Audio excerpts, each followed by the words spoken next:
be safe and not shot down. Will somebody please tell me where the landing pads are being built, or give us the money and we'll get the architects and artists together and we'll start building them like in the movies, but make it real. We can stimulate the economy with more jobs and more profits than during any hot or cold wartime by stimulating the space program without the mandate to weaponize space. That's what this is about. Okay, I'm going on. Security. Security. So many of us come from fear. I came from fear coming here. But we come from fear because of our experiences growing up to this point. And look around the world. We're so lucky. We've got clothes, we've got food, we've got rooms to stay in, we've got cars, we got here. The world is suffering. I don't know about you, but I've been to these countries where I've walked down the street and a little boy with his mother living in a corrugated cardboard handed me a ring. The ring was from a can that somebody had given him. People are suffering around the world. We have to stop this. We have the technology to do it, and this issue gives us the solution to it. So now we have security that's going to be based not on more weapons, but on collaborative ventures in the highest of technologies and in the highest of security that's based on sharing of information. The information exists, but it's all classified. So now we have a chance we have the technology. If you go to a map, there's a map I almost showed here from it's called the Global Incidence, the website, globalincidence.map.com. It's a live map, and you can see all the earthquakes and weather things and gang wars, and you can even get the terrorist threat, and you can sign up for more of a security part of information. It's for the public. The information's out there. We can even get to it, the Global Incidence Map, globalincidence.map.com. Amazing. And there are a lot of live maps. All the information's out there. It's how it's used and whether we participate or not and demand that this war game stop so that we can have our visitors come in and learn and share the information. So let me go on. Energy. Of course, there are many experts here. I'm not a technical expert, but look at the energy sources and look at the information that we're going to be able to get from when the craft are allowed to come in for us and our scientists. I know of about 500 of them that have models that they want to build. Imagine what we're going to learn when they come in safely and we can actually not have to go down 15 levels underground, and I'm told if I go, I can't get out.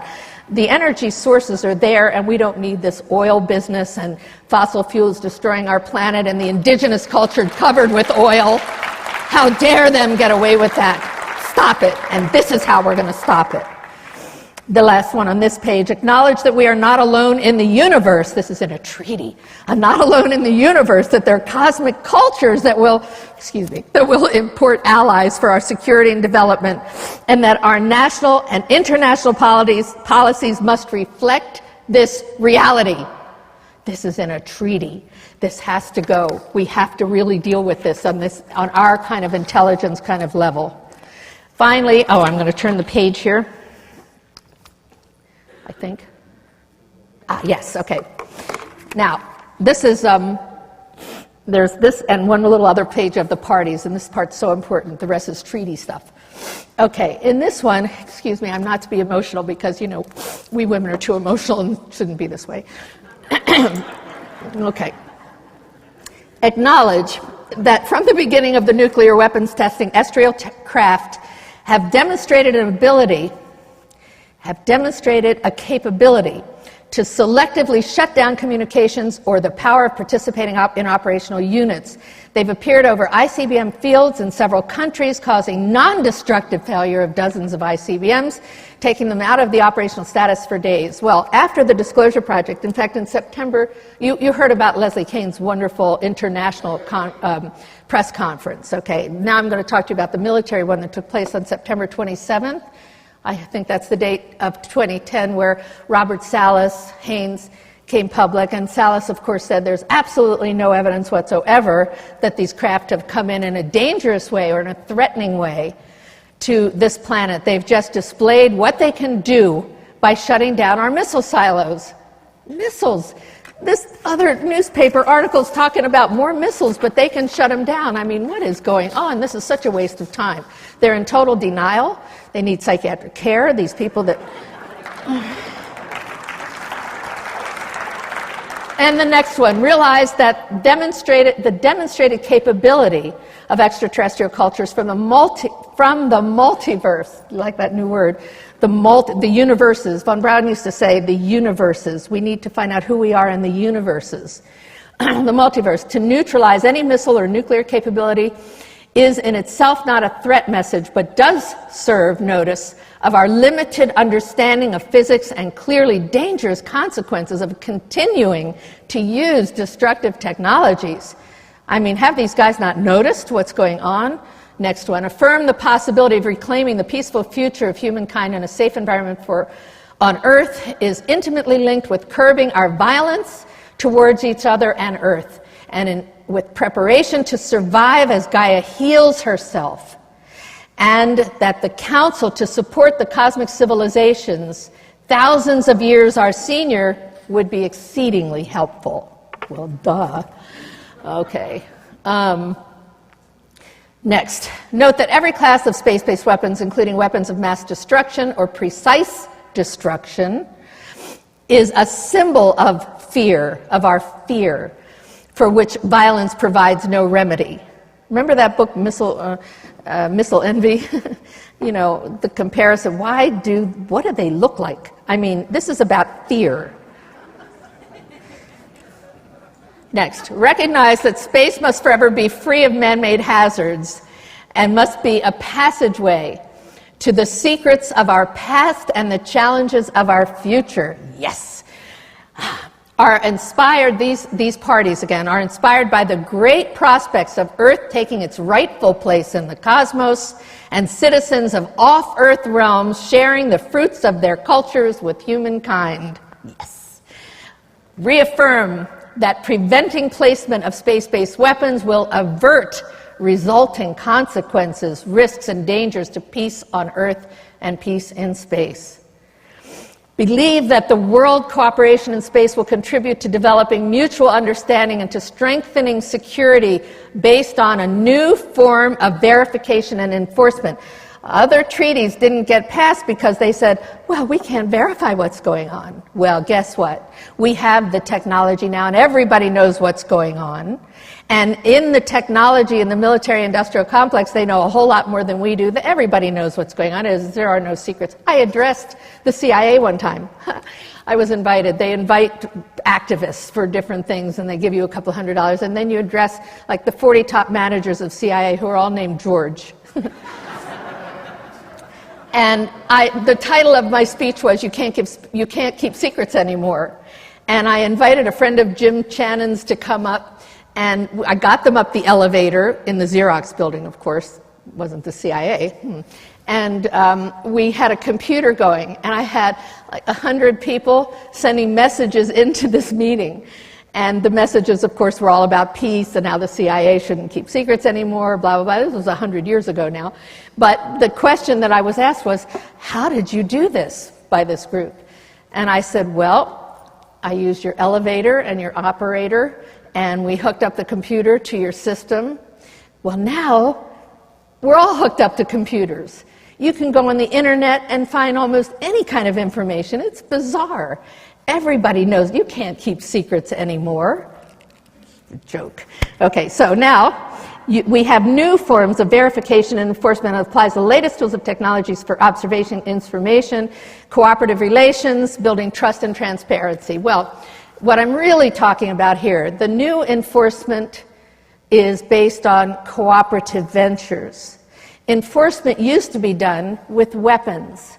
But how do you end up now not having enemies? You make them a friend, or you walk away. You don't have to have them in communication with you.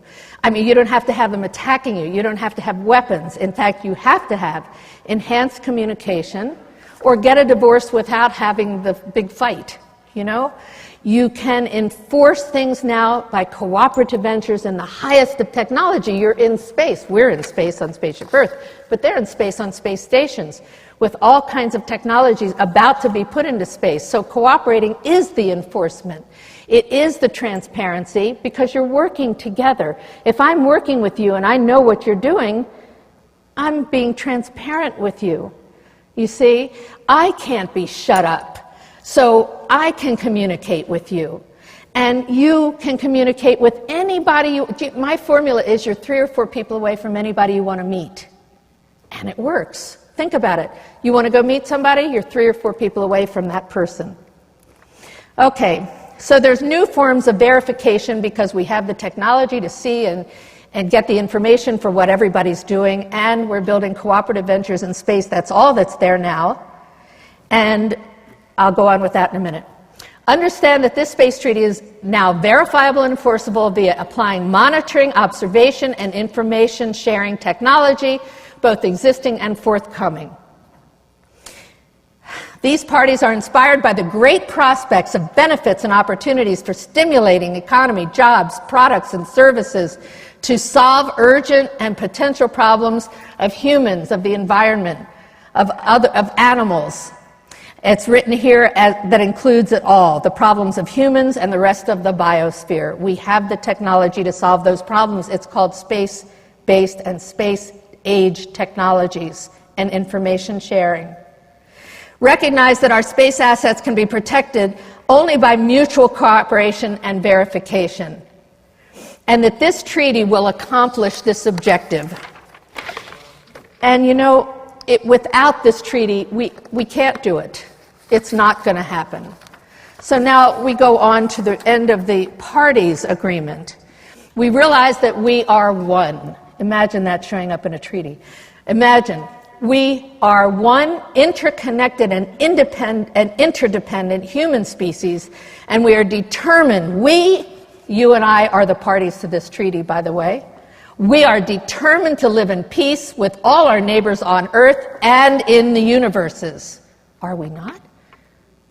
So, we go on to say, affirm that this is the policy of the parties of this treaty to permanently ban all space-based weapons and to proceed into space cooperatively. We are convinced that this treaty will further the purposes and principles of the Charter of the United Nations. It fits. Now we go on, and this is really treaty-ese, but it's so important. The first part of it is details, the second part is just treaty stuff, but the first I'll go over with you. In Article 1, and this is now for the nation states to sign. The nation states are who sign these treaties. We're parties to it, but the nation states sign it. Each nation state signing and ratifying this Outer Space Security and Development Treaty of 2011 shall implement a ban on the research, development, testing, manufacturing, and deployment of all space-based weapons. Now, implement the ban on research. Research, I want to just let you know, is a key word here, because you will hear, we're only doing this research. It's merely research. Well, research can include development, deployment, launching of these weapons. So, second one, implement a ban on the use of space-based weapons, the purpose of which is to destroy or damage objects or beings located in space. In other words, we can't shoot them down in space. Again, we're not dealing with Earth right now. We know we want to, but this is the step towards that. This is achievable. Next, determine any current research, development, testing, production, manufacturing, and deployment of all space-based weapons. Terminate it. We have to end this. We really have to end this. Each state signatory to this treaty shall support and encourage other nation states to sign, ratify, and implement this outer space treaty. It's called the Outer Space Security